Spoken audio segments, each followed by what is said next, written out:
This segment is all about selling your business for max profits. Welcome to Business Innovators Radio, featuring industry influencers and trendsetters sharing proven strategies to help you build a better life right now.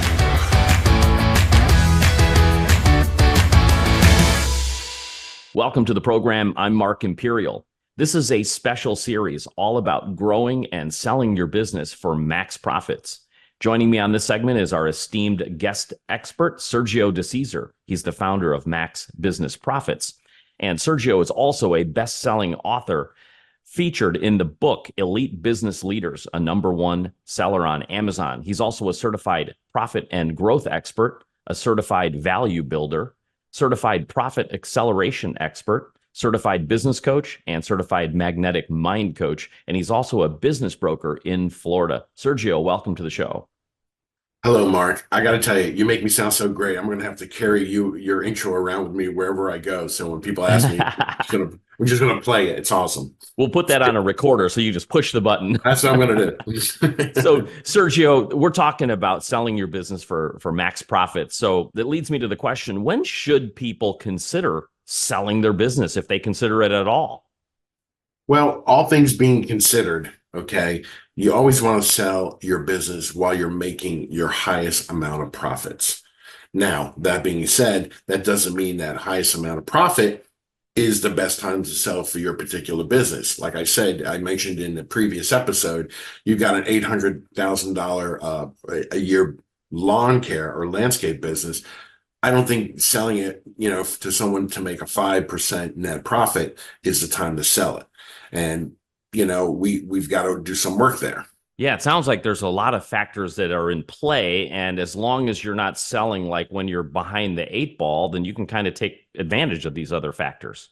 Well, when not to sell, when your wife gets sick and has to be hospitalized, when you're down and you can't make it to work anymore, and that speaks to other problems. A lot of people say, well, the economy is going to change. Well, guess what?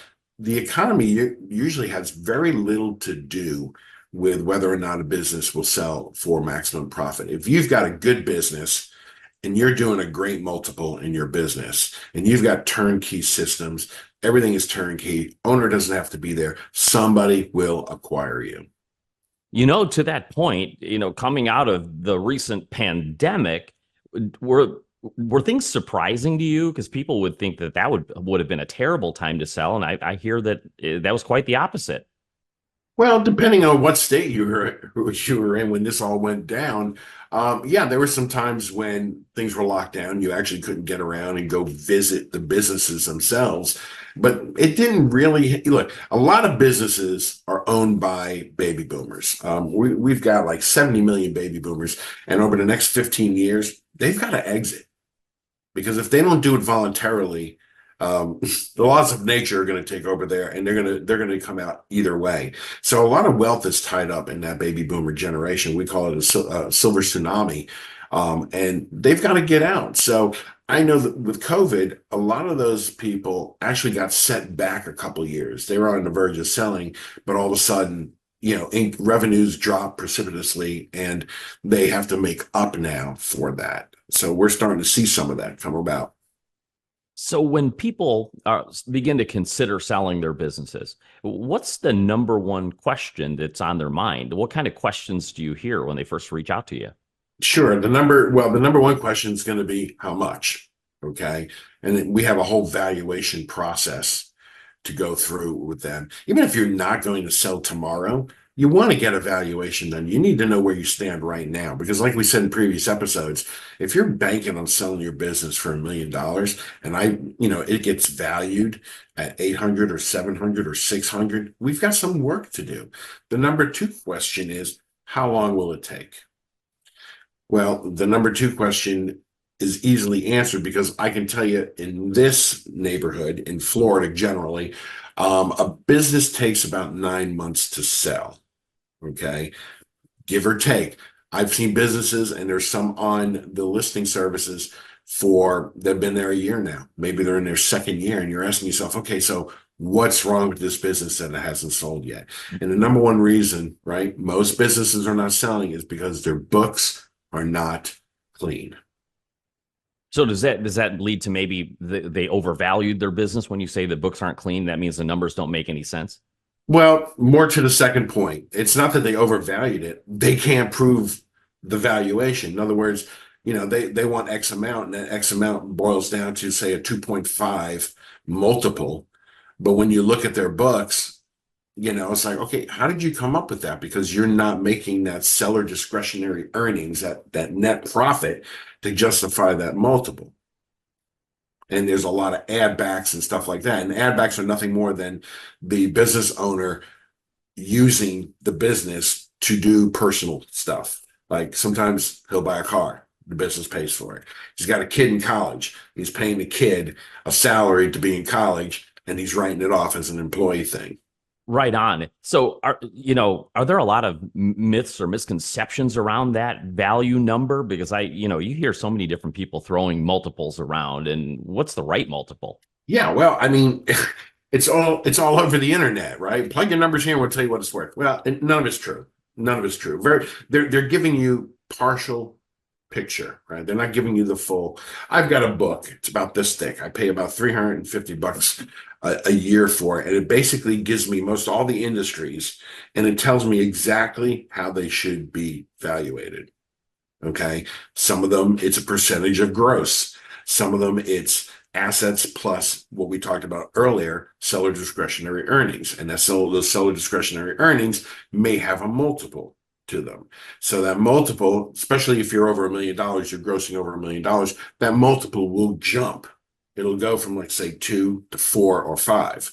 So every business has its nuances as to how it should be sold properly.